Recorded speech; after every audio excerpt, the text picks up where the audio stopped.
I felt that too.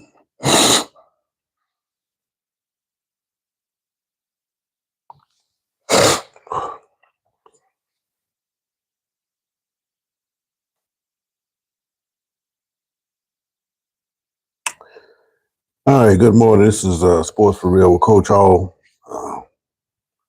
Still having pollen issues, so apologize for any on my face, any problems I may be having voice and sniffling wise. So I apologize ahead of time.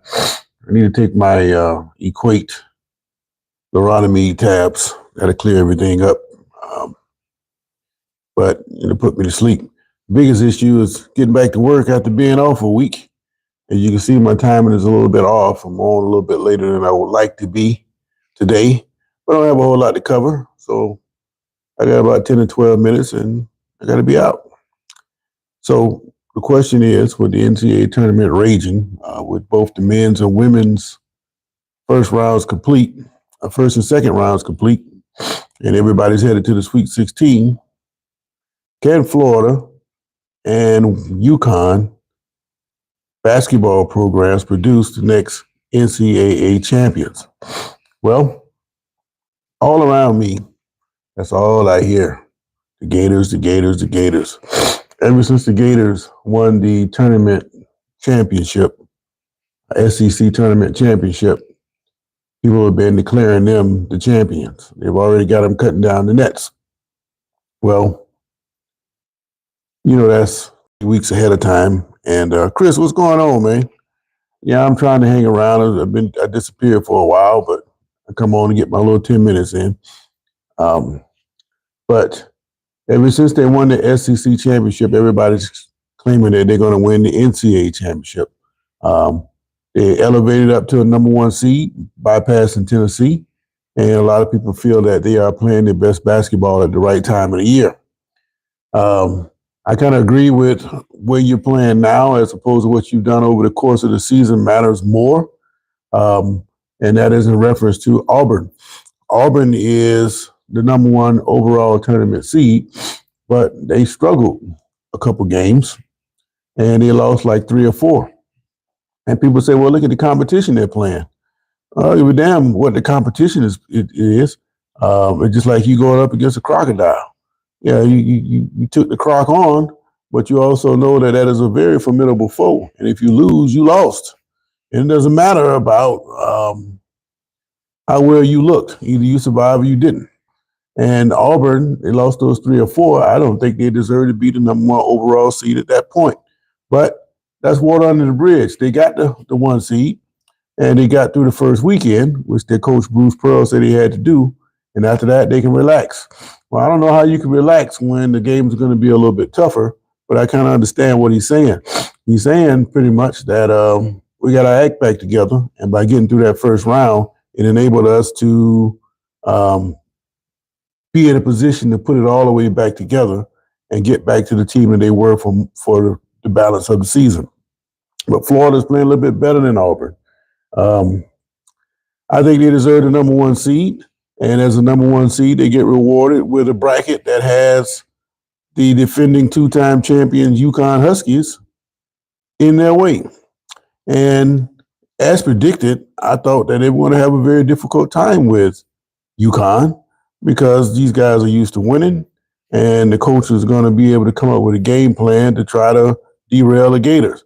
As you know, the Gators coming into the tournament, they were scoring about 90 points a game. Well, I didn't think they would be able to get that against Uconn. And for the first 3 quarters of the game, they really struggled. Now, they got themselves together, as I predicted that they would do, and find a way to get by Uconn, and that put them into the Sweet 16. But now the fun begins. What's going to take place?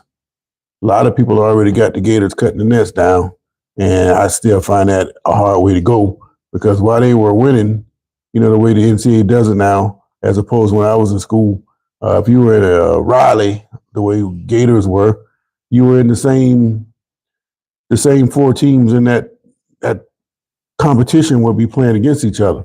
But they don't do that now. They have 2 teams playing in Raleigh from the East Division, and they might have two other games from the South Division, all in the same city. The reason why they do that to try to get up viewership, because if you send, say, the Gators out to Kansas City, they won't have as big a following as they would in Savannah. And what you want to try to do is try to get teams as close as possible to their home fan base so you can get people to come to the games. And that's actually working out pretty well for them. So the point of saying all of that, while the Gators were in Raleigh, so was Duke.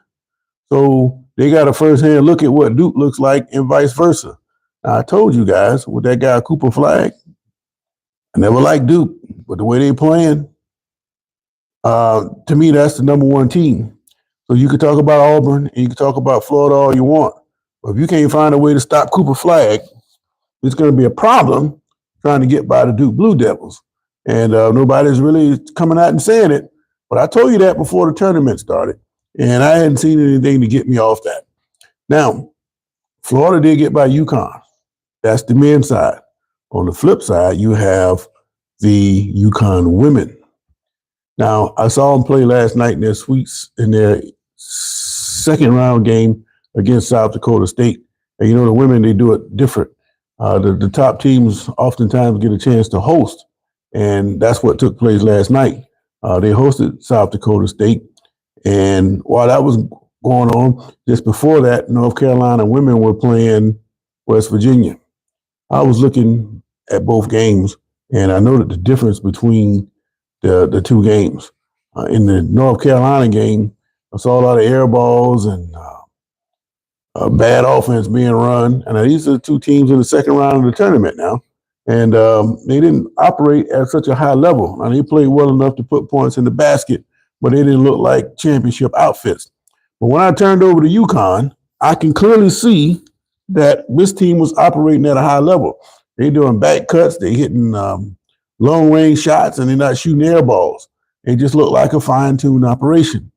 So if North Carolina is a 4 or 5 seed and they're able to dispatch of West Virginia, if you were to put North Carolina on the court with Uconn women, I want to take Uconn by 15 at least. And that's just from what I saw last night, the precision of those girls shooting that ball and the fact that those other teams are operating on that same high level. And I say that to say this. They talk about USC with the number 1 seed. UCLA women also have a number 1 seed. But Juju Watkins, I heard they had to cart her off the court last night because of a knee injury. So if that's the case, you can scratch USC off the list. So it's going to come down to UCLA and South Carolina still out there, who people are saying playing their best basketball. But I saw Uconn women destroy them early in the year. So if Uconn is going to win this thing, they're going to have to go through USC. They're going to have to go through UCLA. And they're probably going to have to run through South Carolina. And I think the way that they're lined up and with the experience that they've had over the years going through these tournaments, I think the Uconn women stand a better chance to win the championship than the Florida men do. So I'm going to say it right now. Can these two schools produce a champion? Yeah, they can. But I don't think both of them will. I think that Uconn women, with the better odds to win the championship, is probably going to pull through. And I don't think Florida, if they get into the Final Four, it's going to get tougher for them progressively as they move through the tournament. So that's just the way I see it. I just think Uconn women will probably win this championship along with the Duke men. I hadn't seen any teams operating at higher levels than these two, and unless something catastrophic happens, and it almost happened to Duke a couple weeks ago with Flag going down with his ankle injury, that's the only way I see that these two teams are going to get knocked off. So you stay tuned for that with the Sweet 16 tipping off on Thursday for the men. All right, one other news. Aaron Rodgers still got these people hamstrung about what he's going to do. I'm starting to think that Rodgers, either he's going to retire or he's got something else lined up besides Pittsburgh. And Pittsburgh, as you know, has a standing offer to sign Rodgers along with the New York Giants. They want him also, but he also has a chance at Minnesota. Minnesota is a team that wants him. Now, if he doesn't sign with any of those three teams, the question is, does he have a mystery team that he's also talking to? And the question has been raised that could be San Francisco or Miami. Now, Miami wouldn't be a very smart choice, being that they just signed Tua to all that money. It wouldn't make the GM or the head coach look so good. And San Francisco, they need to decide what they're going to do with Purdy. I think you'd be in better position if you sign Purdy as opposed to going out to Rodgers, because Rodgers, this is probably going to be it for him, his last signing. And Purdy's still young and he's got plenty of time. JC, how you doing, man? Trying to get back on a regular schedule here. I got about 3 minutes, and I'm gonna check on out. But I don't think Miami or San Francisco would be good options for Rodgers. So I think it comes down to does he go to Pittsburgh, who has a chance to win? Minnesota has a great chance to win. The Giants, I don't think he's going there because I don't think that's a good fit, and they seem to be going nowhere at this point. And Pittsburgh, again, is probably his best option, or he's going to retire. But whatever he does, he needs to make a decision quick, because these teams need to decide on what they're going to do about that quarterback position with the draft coming up next month. So that's something for us all to look forward to.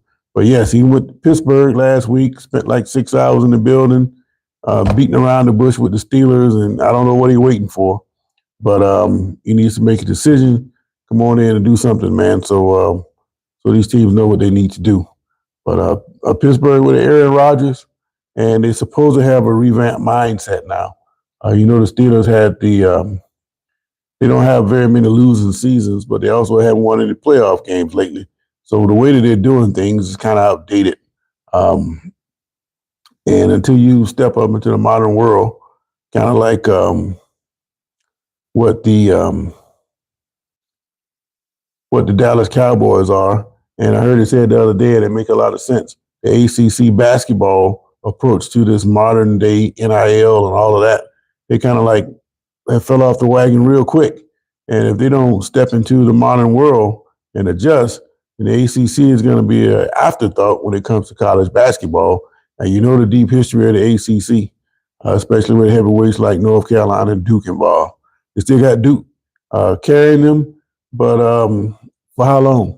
Yes, Winston did sign with the Giants, but if you're going to sign Winston and you have a chance to get Rodgers, then you just have Winston on the bench, because Rodgers is going to be the starter quarterback over a turnover-prone Jameis Winston. But because they signed him, I think that makes it less likely that Rodgers would go to the Giants and give Winston one last chance to see if he can be a sufficient quarterback in the NFL. Right now, he's just having turnover problems, and it's been that way for the last several years. That's why he was ushered out of Tampa, because he couldn't stop turning the ball over. But still, I think that Rodgers' his best bet is to go with Pittsburgh, and I think that's what you're going to see happening in the end. All right, so just to recap, because I got to get out of here, we talked about the Florida women, Florida men, and Uconn women's basketball teams. Everybody down my way has Florida already cutting the nets down, and, that's like 2 weeks premature. And they have a good opportunity, but I still think that Duke men's basketball team is by far the best team out there. And if you want to win a championship, that's who you're going to have to beat. Florida just happened to be in the same city as Duke the last couple of days, and they both got a chance to take a look at each other, the two number one seeds. And it'd be really interesting if we could just kick all those other teams out, and maybe on the off day, come in like 2:00 in the morning and have the Gators and the Blue Devils get it on with no cameras watching, to let you know this is what you're going to be faced with if you see me in the championship game. But of course, they wouldn't do that. I wouldn't expose them either, because if I had some kind of game plan or idea about how to handle that team, I wouldn't want to show it in a game that was not seen by anybody. So Duke men, in my opinion, is the best. On the flip side, it looks like Uconn women, they're back to the old Uconn they used to be years ago. Put that chip on their shoulder and daring people to beat them. Now, they hadn't played any great teams yet, even though I think South Dakota State probably could have beat North Carolina or West Virginia. with the way they were shooting all those air balls in that other game. I saw some good stuff out of South Dakota State. They just can't keep up with Uconn, and most teams can't. It's just unfortunate for them. They had to run into them in the second round after upsetting, I believe it was Oklahoma State. All right. So, but UConn women, they got a tough road. South Carolina's out there. So is UCLA. And I hear that USC lost Juju Watkins last night to a knee injury. I got to get a little bit more on that one. But if that's the case, you can go ahead and scratch USC out of the mix. But right now, it looks like UConn to me is probably the best team out there. So we'll see how that goes. But I appreciate you guys chiming in with me. JC, Chris, Bristol, all of you guys, you have a great day wherever you are in the world. But I'm back on a regular schedule now, so I got to go to work. So I'm out. Have a great day. Let me check this poll before I split. Should Aaron Rodgers retire? All you guys are 50% on that. I'm kind of up in the air myself, but I think in the end, he's going to end up signing with somebody like Pittsburgh, and I'd like to see how that turns out. All right. In the meantime, have a great day. I'm out. Got to go to work.